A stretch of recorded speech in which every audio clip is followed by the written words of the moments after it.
എല്ലാ തെരഞ്ഞെടുപ്പിലും ബി.ജെ.പി. ഏറെ പ്രതീക്ഷയോടെ കാണുന്ന സംസ്ഥാനമാണ് ഉത്തർപ്രദേശ്.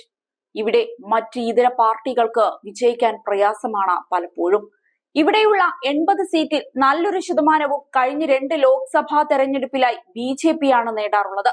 പക്ഷേ ഇത്തവണ യു.പി. ബി.ജെ.പിയുടെ കയ്യിൽ നിന്നും പോകുമോ എന്ന പേടിയിലാണ് ബി.ജെ.പി. കാരണം ആർ.എസ്.എസിനെ ഇത്തവണ പ്രചരണത്തിലെ കാണാനില്ല. അവരെല്ലാം തന്നെ പ്രചരണത്തിൽ പിന്നോട്ടാണ്. അതിന് കാരണവുമുണ്ട്. 44-കാരനായ നിതീഷ് കുമാർ ശുക്ല ഇക്കാര്യത്തിൽ വ്യക്തത വരുത്തുകയാണ്. യു.പിയിലെ ലക്നൌവിൽ ഇന്റർ കോളേജ് ലെക്ചററാണ് നിതീഷ് കുമാർ. 16 വർഷമായി ഇദ്ദേഹം ഇതേ തൊഴിലാണ് ചെയ്യുന്നത്. അദ്ദേഹം ആർ.എസ്.എസിന്റെ പ്രവർത്തകൻ കൂടിയാണ്. അലഹാബാദ് ഹൈക്കോടതി ജോലി സ്ഥിരപ്പെടുത്തുന്നത് റദ്ദാക്കിയിരുന്നു. ഇതോടെ അദ്ദേഹത്തിന് തൊഴിൽ നഷ്ടപ്പെട്ടിരിക്കുകയാണ്. നിതീഷ് കുമാർ ശുക്ലയ്ക്ക് മാത്രമല്ല, നിരവധി പേർക്കാണ് ജോലി നഷ്ടമായിരിക്കുന്നത്. സംസ്ഥാന സർക്കാർ വഞ്ചിച്ചുവെന്ന തോന്നലാണ് ആർ.എസ്.എസ് പ്രവർത്തകർക്കിടയിലുള്ളത്. കാരണം യോഗി സർക്കാർ അധ്യാപകർക്കെതിരെയാണ് ഹൈക്കോടതിയിൽ നിലപാടെടുത്തത്. ഞങ്ങളുടെ സ്വന്തം സർക്കാരാണ് ഇതെല്ലാം ചെയ്തിരിക്കുന്നതെന്നാണ് ശുക്ല പറയുന്നത്. മാസം ഭവന വായ്പയ്ക്കായി 35,000 രൂപയാണ് അദ്ദേഹം അടയ്ക്കുന്നത്. അത് എങ്ങനെ അടയ്ക്കുമെന്നാണ് ഇപ്പോൾ നിതീഷ് കുമാർ ചോദിക്കുന്നത്. മന്ത്രിമാരെയും നേതാക്കളെയുമെല്ലാം കണ്ടുകഴിഞ്ഞു. എല്ലാവരും കൈയൊഴിയുകയാണെന്നാണ് നിതീഷ് പറഞ്ഞത്. ബി.ജെ.പിക്ക് വേണ്ടി തെരഞ്ഞെടുപ്പിൽ വീടു കയറിയിറങ്ങി പ്രചരണം നടത്തിയിട്ടുണ്ട് ശുക്ല. പക്ഷേ സംസ്ഥാന സർക്കാർ തീരുമാനത്തിൽ രോഷത്തിലാണ്. വളർത്തി വലുതാക്കിയവരെയാണ് ബി.ജെ.പി. നേതൃത്വം കൈയൊഴിയുന്നതെന്നാണ് ശുക്ല പറയുന്നത്. അതേസമയം പാർട്ടി നേതൃത്വത്തിനെതിരെ എങ്ങനെ പ്രതികരിക്കണമെന്ന് പലർക്കും അറിയില്ല. കാരണം വിശ്വാസം അത്രത്തോളം ഉണ്ടായിരുന്നു. ഇതുവരെ ധർണയോ പ്രതിഷേധമോ ഇവരൊന്നും തന്നെ നടത്തിയിട്ടില്ല. സർക്കാരിനെതിരെ പ്രതിഷേധത്തിന് ഇറങ്ങാൻ ബുദ്ധിമുട്ടുള്ളത് കൊണ്ടാണിത്.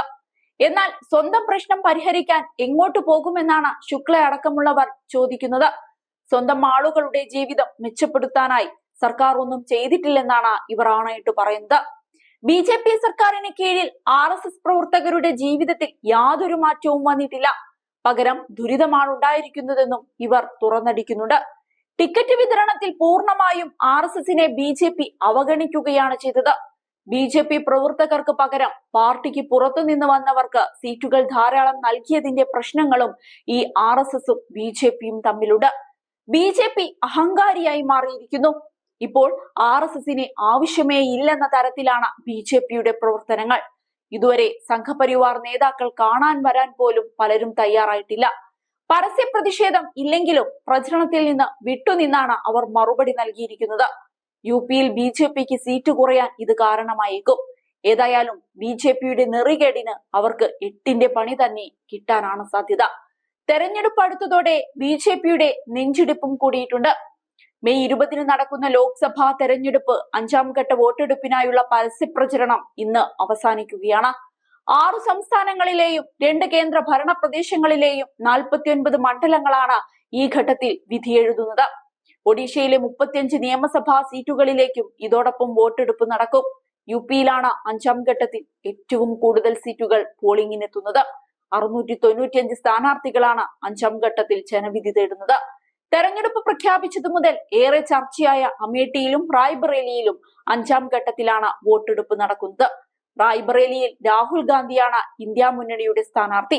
ദിനേശ് പ്രതാപ് സിംഗ് ആണ് റായ്ബറേലിയിലെ ബി.ജെ.പി. സ്ഥാനാർത്ഥി. അമേഠിയിൽ ബി.ജെ.പിക്കായി സ്മൃതി ഇറാനിയും കോൺഗ്രസിനായി കിഷോരിലാൽ ശർമ്മയും മത്സരിക്കും. ഇത്തവണ ബി.ജെ.പി. അല്പം വിയർക്കുമെന്നതിൽ ആർക്കും സംശയം വേണ്ട.